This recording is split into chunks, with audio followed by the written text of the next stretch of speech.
Hello दोस्तों। NEET exam में गड़बड़ी और उठते सवालों के बीच अधर में लाखों छात्रों के सपने। एक देश एक परीक्षा भी एक देश एक चुनाव एक देश एक टैक्स जैसा ही है। जिस तरह ईवीएम पर सवाल उठे उसी तरह से नीट की ओएमआर शीट भी सवालों के घेरे में है।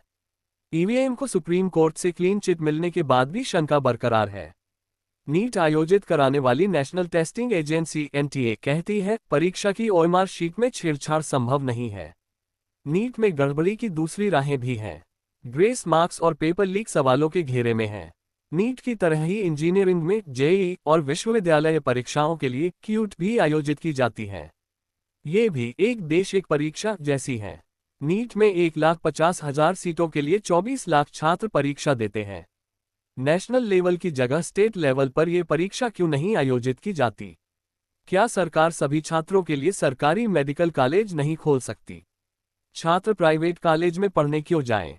समय से 10 दिनों पहले परीक्षा परिणाम क्यों आया, जबकि 4 जून को लोकसभा का चुनाव परिणाम भी आना था? ग्रेस मार्क्स देने का फॉर्मूला क्या था? क्या केवल 1,563 छात्रों को ही ग्रेस मार्क्स दिए गए?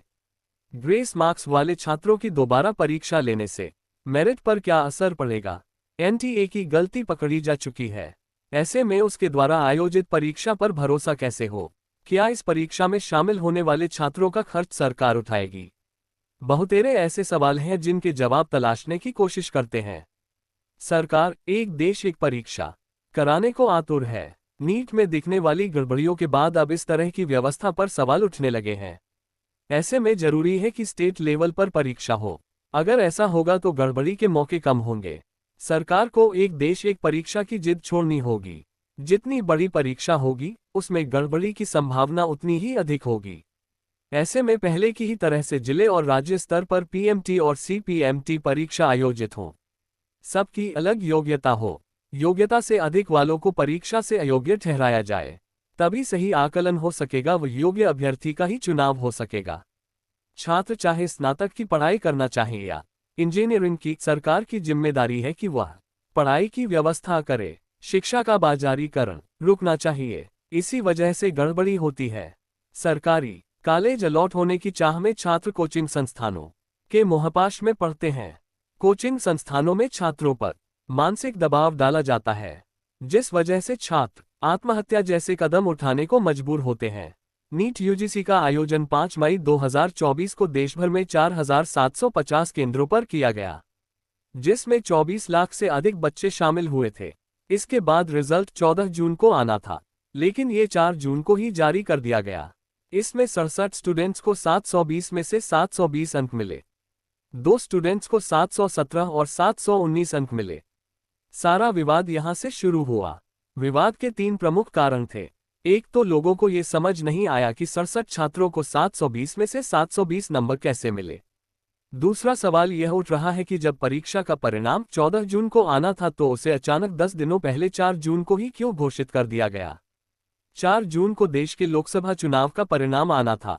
विरोधियों का तर्क है कि एनटीए को ये लग रहा था कि चुनावी शोर में यह विवाद छिप जाएगा, लेकिन लोकसभा चुनावों में भाजपा को हार मिलने के बाद विरोध के स्वर मुखर हो गए और नीट परीक्षा में गड़बड़ी मुद्दा बन गया।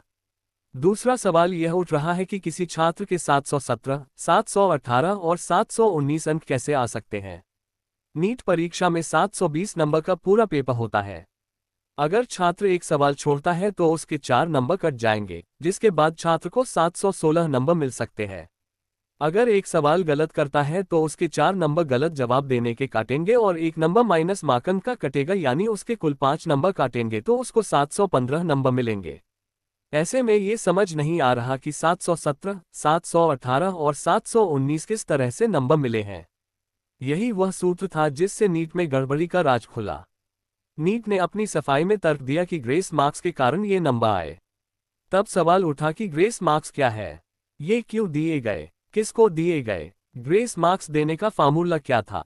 ये सभी सवाल एनटीए के गले की हड्डी बन गए हैं। हमारे समाज में आईएएस के बाद सबसे अधिक सम्मान वाला पेशा डॉक्टरी को माना जाता है। ऐसे में आईएएस के बाद सबसे अधिक छात्र मेडिकल में करियर बनाना चाहते हैं। 2023-24 के लिए आईएएस परीक्षा में 13 लाख छात्रों ने प्रवेश परीक्षा दी थी। इनमें से केवल 14,000 ही मेंस के लिए परीक्षा में आगे बढ़ पाए। मेडिकल के लिए 24 लाख छात्रों ने इस साल नीट की परीक्षा दी थी। मेडिकल की पढ़ाई के लिए नीट में अच्छा स्कोर लाए बिना अच्छे संस्थान में प्रवेश नहीं मिल सकता। नीट क्वालिफाई उम्मीदवार ही विदेश से कोर्स करने के बाद भारत में प्रैक्टिस के लिए पात्र होंगे। इसके लिए उनको भी एफएमजीई परीक्षा उत्तीर्ण करनी होगी। बिना नीट क्वालिफाई किए उम्मीदवार पहले की तरह अब विदेश से एमबीबीएस की पढ़ाई कर भारत में प्रैक्टिस नहीं कर पाएंगे। नीट का कट ऑफ स्कोर परीक्षा के बाद बनता है, उस आधार पर ही सरकारी कॉलेज और प्राइवेट कॉलेज अलॉट किए जाते हैं। सरकारी कॉलेज की मांग दो वजहों से होती है। इनकी रैंक पढ़ाई के हिसाब से बेहतर होती है, दूसरे सरकारी कॉलेज में फीस कम होती है। ऐसे में नीट देने वाले हर छात्र का सपना होता है कि उसे सरकारी कॉलेज मिल जाए। मेरिट में आने के लिए ही छात्र कोचिंग की मदद लेता है, ऑनलाइन क्लास लेता है और सेल्फ स्टडी करने के लिए बाजार से किताबें व गाइड भी खरीदता है। किताबों, कोर्स और कोचिंग की फीस हर साल बढ़ती जाती है। कोचिंग की सालाना फीस 2 लाख रुपए होती है। इसके कोचिंग वाले हर माह मॉक टेस्ट के नाम पर परीक्षा कराते हैं। इसमें छात्रों को सिखाया जाता है कि परीक्षा के निर्धारित समय में कैसे अधिक से अधिक सवालों के जवाब दें, सही सवालों के जवाब दें। गलत जवाब देने में नंबर कटने का खतरा रहता है। ऐसे में अधिक से अधिक नंबर पाने के लिए छात्र कुछ भी करने को तैयार रहते हैं। पेपर लीक भी होता है। ऐसे में नीट आयोजित करने वाली एनटीए सवालों के घेरे में है। केंद्र सरकार भले ही दावा करे कि नीट में पेपर लीक नहीं हुआ, लेकिन सवाल उठता है कि पटना से लेकर गोधरा तक पेपर लीक पर बवाल क्यों मचा है। परीक्षा से एक रात पहले कई छात्रों को एक ही कमरे में पेपर सॉल्व कराए गए। कई हजार किलोमीटर दूर से छात्र गोधरा के सेंटर में परीक्षा देने क्यों और कैसे आए। नीट परीक्षा द्वारा 40,000 सीटें सरकारी कॉलेज में होती हैं। सारा झगड़ा इन 40,000 सीटों में जगह बनाने की होती है। प्राइवेट कॉलेज में 5 साल के एमबीबीएस कोर्स की फीस 1,25,00,000 से 2 करोड़ के बीच होती है। सरकारी कॉलेज में 1 साल में 2 लाख का खर्च आता है।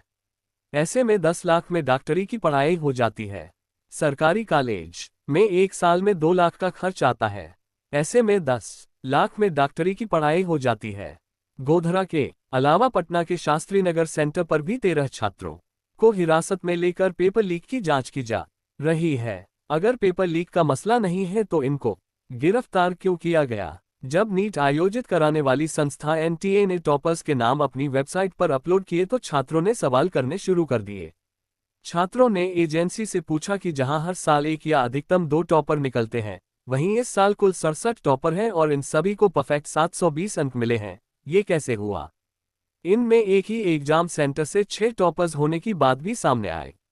इस बार के बहुत से नीट टॉपर्स एक ही सेंटर से हैं और परीक्षा से पहले कई सेंटरों पर पर्चा लीक होने की खबर भी आई।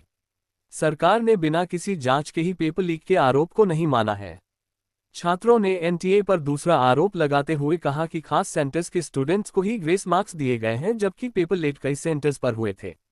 छात्रों ने आरोप लगाते हुए कहा कि इस रिजल्ट में 2 छात्रों, जिनकी रैंक भी 68 और 69 आई है, को 718 और 719 नंबर दिए गए, जो कि नीट की मार्कन स्कीम के हिसाब से संभव नहीं है। इसके बाद नीट के छात्रों ने देश भर में प्रदर्शन करने शुरू कर दिए। परीक्षा सेंटर पर भी तमाम तरह की धांधलियों की शिकायत मिलती है। एक बड़ी शिकायत यह मिली कि परीक्षा निरीक्षक को एनटीए की तरफ से 1,800 रुपये दिए जाते हैं।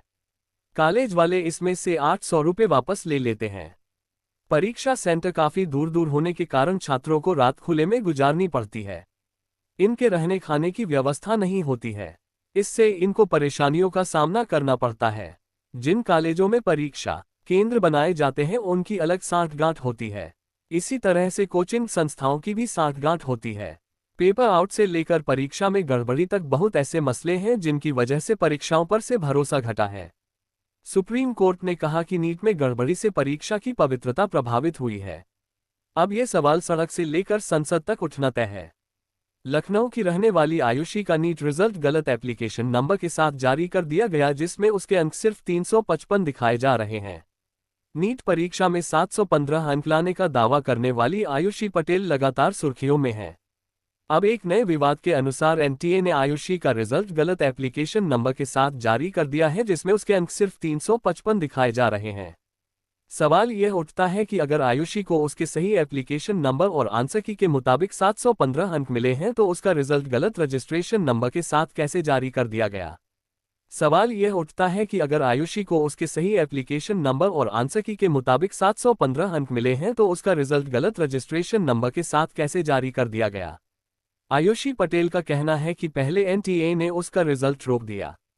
फिर जब उसने ईमेल किया तो एनटीए ने उसे फटी हुई ओएमआर शीट भेजकर कारण बता दिया। जब यह मुद्दा राष्ट्रीय स्तर पर उठा तो कांग्रेस की प्रियंका गांधी ने इस पर ट्वीट किया। इसी बीच एक यूजर ने दावा किया कि आयुषी पटेल का रिजल्ट जारी कर दिया गया है। जांच में पता चला कि नेशनल टेस्टिंग एजेंसी ने लखनऊ की नीट छात्रा आयुषी पटेल का रिजल्ट गलत एप्लीकेशन नंबर के साथ अपलोड कर दिया है। आयुषी के अनुसार एडमिट कार्ड पर उसका आवेदन क्रमांक 2,40,41,18,40,741 था और एनटीए ने फटी हुई ओएमआर शीट के कारण रिजल्ट जारी करने से मना कर दिया था। लेकिन जब आयुषी का आवेदन क्रमांक 2,40,41,13,40,741 डाला गया तो उसका रिजल्ट सामने आया, जिसमें उसके 355 अंक थे। आयुषी ने दावा किया कि उसकी आंसर की में 715 अंक थे। एनटीए ने इस त्रुटि पर कोई जवाब नहीं दिया है। आयुषी ने 4 जून को देर शाम जब रिजल्ट ऑनलाइन देखा तो उसमें रिजल्ट जारी नहीं किया गया था। आंसर की के अनुसार उसका केवल एक प्रश्न गलत था, इसलिए उसे 720 में से 715 अंक मिल रहे थे।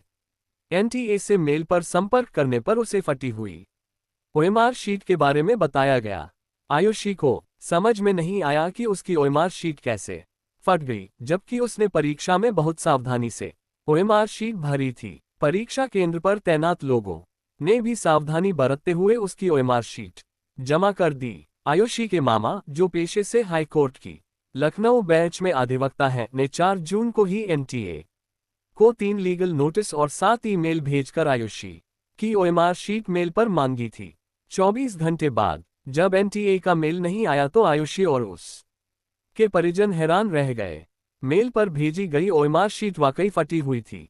आयुषी द्वारा भरी गई ओएमआर शीट के गोले भी साफ दिखाई दे रहे थे। आयुषी ने मांग की कि ओएमआर शीट फटी होने के लिए वह जिम्मेदार नहीं है और अगर ओएमआर शीट फटी भी है तो उसका रिजल्ट न रोका जाए। आयुषी ने इस मांग को लेकर हाईकोर्ट की लखनऊ बेंच में याचिका दायर की है। जब तक हाईकोर्ट उसकी ओएमआर शीट को लेकर कोई फैसला नहीं देता, तब तक नीट के जारी रिजल्ट पर आगे की प्रक्रिया रोकी जाए। धन्यवाद। चैनल को सब्सक्राइब करें और वीडियो को लाइक करें।